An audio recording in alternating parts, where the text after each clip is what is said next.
Hello, I'm Karen Speckles, Senior Vice President of Strategic Solutions at IntiQ, and I'll be your moderator for today's webinar.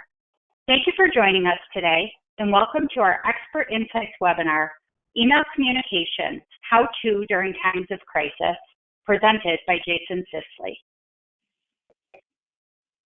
Before we get started, a quick note about the audio portion of this presentation. Today's webinar will be conducted in listen-only mode to minimize any distractions or background noise. I'll leave this slide up for just a minute for those who may be having audio difficulties. The webinar audio is accessible through computer speakers, voice over IP only. Okay, next I'd like to take a moment to discuss some of the tools on the control panel we will be using today. The first is the hand icon. At certain times during today's webinar, our presenter may ask for participation and ask you to raise your hand. You may do so by clicking on this icon. I'd like to go ahead and confirm that the audio is working, so if you can hear me, can you please click on the hand icon to raise your hand? I'll give you just a minute to do so.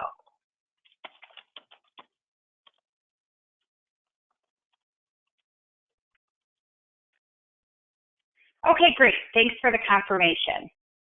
The last feature I'd like to point out is the question box. Please submit any questions that you have during the webinar here. You may submit questions at any time, and we'll send out a question and answer summary to everyone after the webinar is over. At this time, I'd like to introduce today's presenter. Jason is a digital marketing expert managing communication strategy, email marketing operations, messaging strategy, and customer journey mapping for top brands in multiple industries for over 20 years.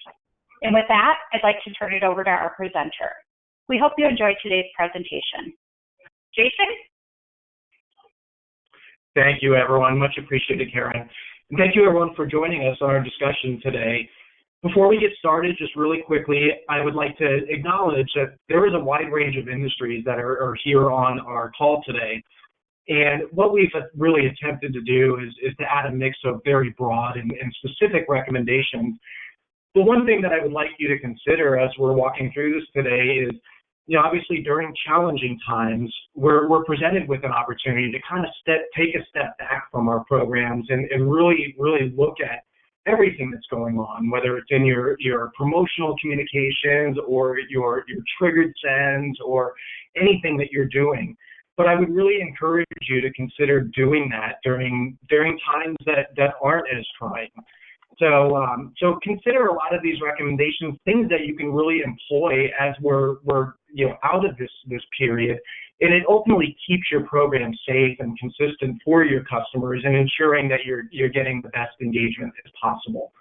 So with that, starting, what I would like to mention is anything online right now, it's going to be consumed and scrutinized. And that's one thing that you really need to consider is that customers are focusing much more on what we're saying as brands.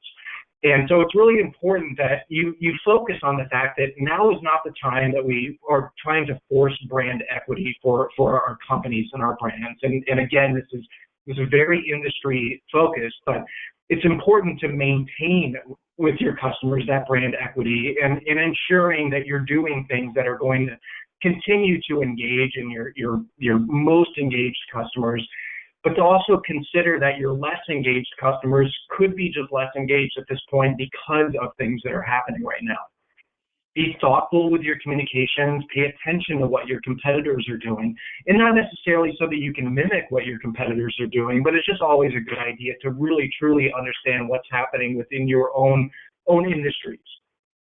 One big, broad acknowledgement that I would like to make is don't make big changes at this time. So when it comes to creative, when it comes to content, your volume, your frequency, and so on, you want to make small changes, and the main reason for that is the ISPs are also protecting their customers at this time. The ISPs being the domains, Hotmail, Gmail, etc., that are really focusing on things that they can do to ensure that their customers are protected from fraudulent behavior. With that, the ISPs are also very, very good at acknowledging and indexing what you have done with your program in the past. So think of it in very relative terms. So if you have creative changes or even frequency changes, a lot of companies are pulling back right now from an email standpoint. Make sure that you're doing those in a ramped down fashion versus just all at once. You want to make sure that you're not making those big broad changes at one time. And then most importantly, in my eyes, is be sure that you are measuring the impact of all of these items. Keeping a close eye on deliverability, how the ISPs are responding.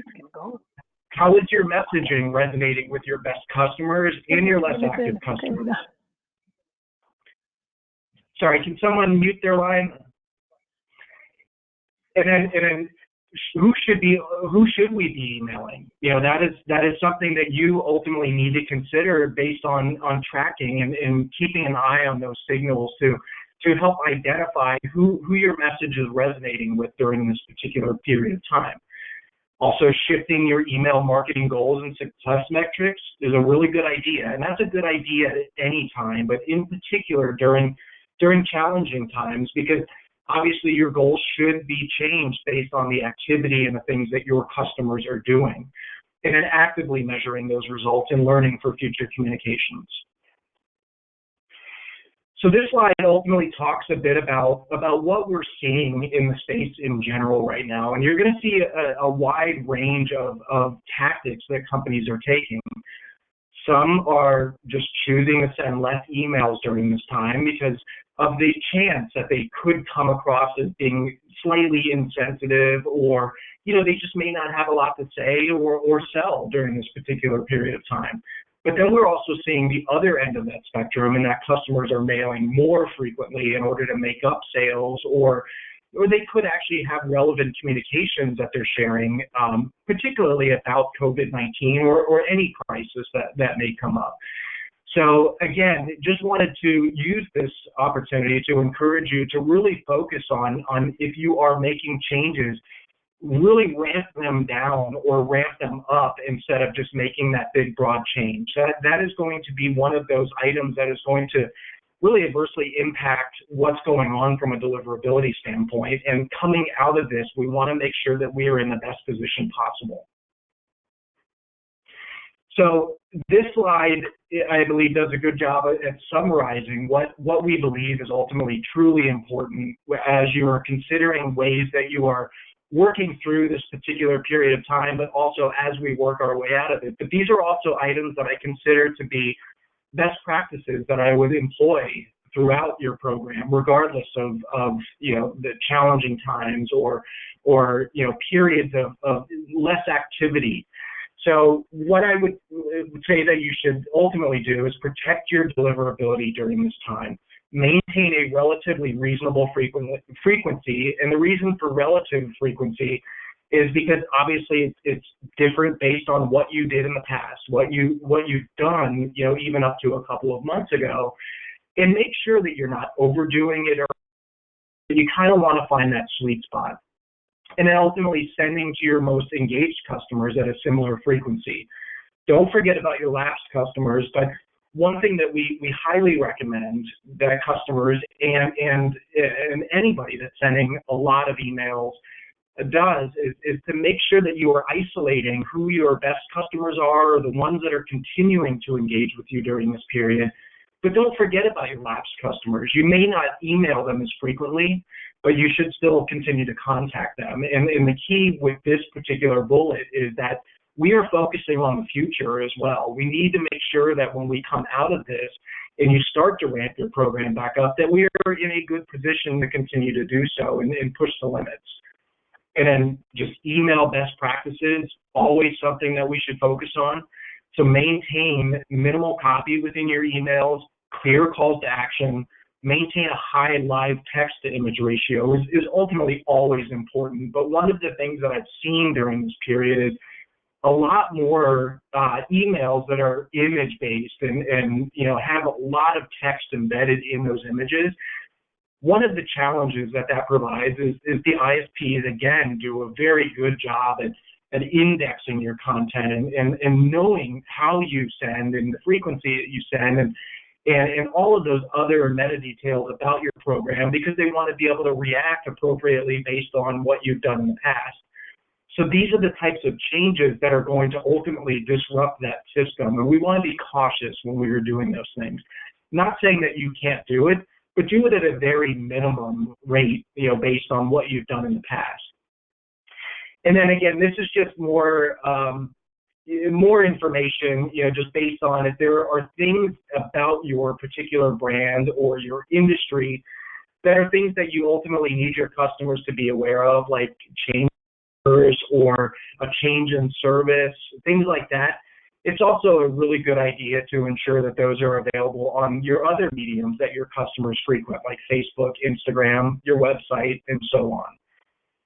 Ultimately, do not send mass COVID-19 emails if you don't have anything relevant to say about them. If your customers don't expect you to have an opinion and to focus your content on that, and it doesn't have a relevant impact on your customers, it's just not a great idea to do that. Obviously, everybody knows that this is happening right now, and they expect that brands are going to have a perspective. But really take a step back and evaluate whether your perspective is going to matter for a large portion of your customers. Sending emails to subscribers who have not opened or clicked one of your emails in the past 9 months. And I have that as a maximum. And the reason I have that as a maximum is because obviously this is a unique time right now, and there are a lot of deliverability changes that are happening, and just the way that the ISPs are really weighting things that are going on with your program.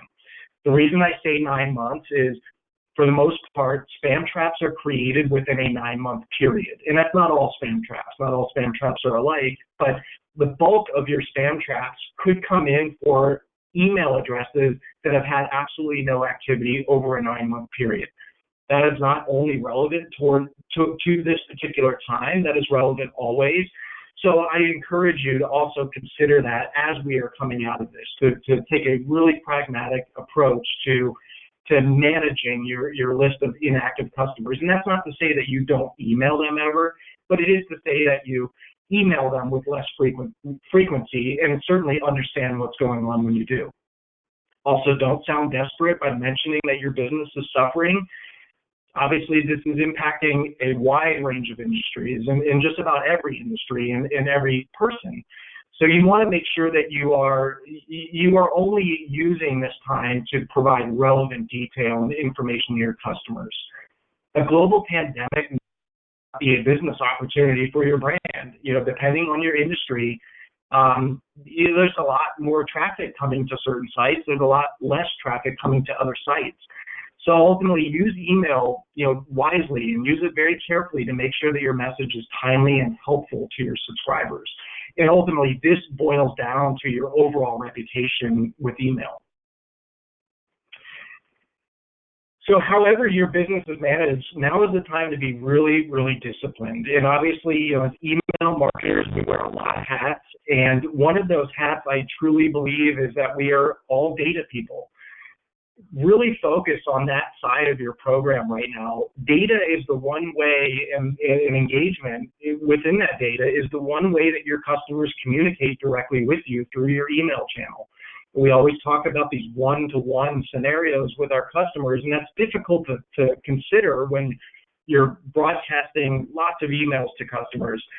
But focusing on what your customers are telling you based on that data is really important during this period. But then obviously making sure that you're reacting to it in the appropriate way. If certain customers that have been actively engaged with your brand are starting to pull back, then don't email them as frequently, or start to change your approach in some ways. But ultimately, make sure that you are investing in your highest performing segments.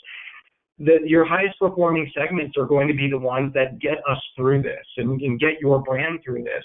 And they're also going to be the ones that are more likely to stay with you and stay engaged with you after this is over. So make sure that your email marketing activities are ultimately very measurable, but make sure that you're not just doing that in the silent. Make sure that you're doing something with that information and responding based on your customers' needs.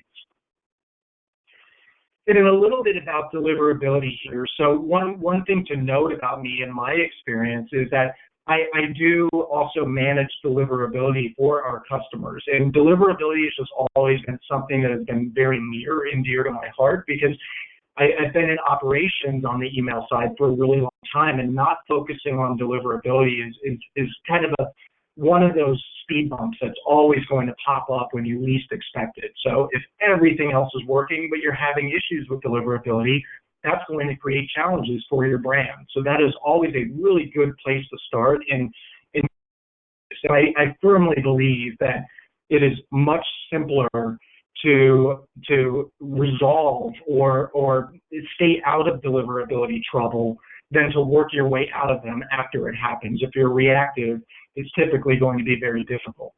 So what is email deliverability, and why is it important during uncertain times? It's the way that we measure your program reputation, your ability to maintain the high inbox rates, and take preventative action based on signals from the ISPs. And the key word there is preventative. So if you see that something is going to happen, or you're starting to see that you're getting little bits of spam, don't overreact, but certainly don't not react at all. That's the most important piece of this. And it takes really small changes to get you back in good standing with the ISPs, versus if you do get blocked, or if you do start going into the spam folder at higher rates, you have to make much larger changes to resolve those issues. Deliverability is a major issue for brands at this time, and especially during just about any crisis. There is a lot of fraudulent email activity that is going on right now, and ISPs are simply protecting their own customers. So it's a really good mindset to have, that you are partnering with the ISPs during this particular time, and you just ultimately have to play ball. They are going to protect their customers just as you want to inform your customers. So it's important to really make sure that we're kind of focused on the same goal in the long run. And ultimately, your brand and all brands rely heavily on your digital communications, in particular email marketing. It's the one medium that we can get out and broadcast to all of our customers at once. So we really want to make sure that these important messages, especially during this time, are getting to our customers' inboxes. So I really encourage you to focus very heavily on deliverability at this time. And then just kind of continuing here, so the increase of COVID-19 specific email has did a decrease in engagement. And engagement is the one tip and the one trick that I would encourage you to consider as you're considering whether you're able to get into the inbox. So if you're having engagement issues during this period, that is certainly the time to start pulling back a little bit with your email. But again, take it slow. Don't make big, broad changes all at once. People are more selective in the emails that they are opening during this time. And it's going to likely present challenges for just about every brand. Decreased engagement leads to more unsubscribe and spam reports. So when we talk about those engagement metrics to keep a really close eye on, it's also really important to keep an eye on those that are not the positive metrics, like unsubscribes and spam reports through their email tools. So you want to make sure that if you're seeing high engagement, but you're also seeing an uptick in the unsubscribes and spam reports, that you understand that those are definitely related, and those are actions you should take to solve that problem. Email providers are also filtering these emails into the junk folder at higher rates than they have in the past. Some ISPs more than others at this point. So really focus very specifically on your traffic and really the breakdown of what your base is. So for the most part, if you have 60% of your subscribers are in Gmail, certainly focus on Gmail. But don't forget about the smaller ones too, because they do play off of one another. And in a lot of cases, a lot of the smaller inbox providers, feed off of the behavior of the bigger ones, the Hotmails, the AOLs and Yahoos, and so on. And then above all, work to avoid deliverability issues versus reacting to them when they occur. So just a note about email tone and really focusing on the message content. And there is one overarching theme here is to focus on what's relevant at this time. So be willing to adapt, move quickly, and grow with help during a crisis. But ultimately, like I said before, don't make big, broad changes at one time, but really take stock of your program and everything that's in place. It's important to be really sensitive with your messaging right now. Ultimately, put the needs of your customers first. That's a focus that I believe we should always have, but particularly during times of crisis. Consider service over sales approach. And then also in understanding that not all brands can employ these type of tactics, but providing service with ideas and discounts, suspending fees, free shipping, obviously those are going to be very popular amongst your base of customers. And I would encourage you to consider things that are maybe outside of the box to help out during this period. But, ultimately focus on those things that your customers are going to care about. And then one thing that I can't understate is the importance of examining every message. So I know that we ultimately think about more of the ad hoc promotional emails that we're sending and what do we do about those programs. But what is really important during this period is, again, take a step back and ultimately take stock of everything that's in place. If you have automated communications and recurring campaigns that are more triggered in nature, ensure that they're all working together with your promotional emails and that the tone is similar and the relevancy is similar and that you're ultimately providing service to your customers. And a note about your inactive customers. So obviously, a couple of months ago, inactive customers could have ultimately become inactive because there's either less brand equity there for other reasons related to the brand. But consider that may be a little bit different right now. Customers that are becoming inactive ultimately right now could be becoming inactive for personal reasons or because they're just not shopping as frequently or taking advantage of your services. So be cautious about considering them in the same bucket as your previous inactive, and also be really cautious about how you are trying to reactivate them. You may want to consider adding a little more time to that logic if you have reactivation programs or campaigns that are in place. But I would really encourage you to focus on kind of isolating those groups of customers, because an inactive in the past isn't the same as an inactive at this point in time. So we ultimately want to make sure that we understand how to reactivate them, maybe with a different message as we start to come out of this particular period in time. And then ultimately, in summary, these are sort of the 7 rules to live by, especially during this particular period. And again, I encourage you to also consider this during times where there isn't a crisis or where customers aren't naturally pulling back because of things that are going on in the broader world instead of just our brand. But ultimately, if you're considering ramping down or even ramping up your volume, make sure that you're doing those over weeks and not days or all at once. You want to be really cautious about that, and that's more about making sure that you are doing this to keep yourself in good standing with the ISPs. Again, know your success measures. This is one of those that is always really important, but obviously there are some slightly different success measures during this period of time. Email engagement, your opens, your clicks, your conversions, and so on, they're good. They ultimately tell us how our customers are interacting with our brand, and they're telling us, or they're providing an opportunity for customers to communicate with us. But your sender reputation, your inbox rates through your deliverability software, or if you're not using deliverability software, ultimately keep an eye on your reputation. But your unsubscribe rates and your spam complaints are that other end of the spectrum that is really important to focus on at this point in time. Again, making small changes at a time. So even if it's not volume or frequency, if it's changes that you're making to your content and the way your messages are formatted and structured, really make sure that you're making small changes, not all big changes at once. Listen to your customers and react based on their engagement. Ultimately, be relevant. And this, again, is true for any time. Consider the tone across all of your messages, relevancy, frequency of your emails. Don't forget to evaluate your automated and trigger emails. be conscious of your most active customers. Again, these are the customers that have stuck with you and are going to be with you once we start to come out of this. You want to make sure that you are actively focusing on those customers. But again, those that have become less active during this time, we may have to work a little bit harder to remind them, as we come out of this. And then again, ramping up your volume when we start to return to normal. And again, this is just like number one, but when you start to increase your send volume or go back to what your normal frequency is, do it in phases. Don't do it all at once.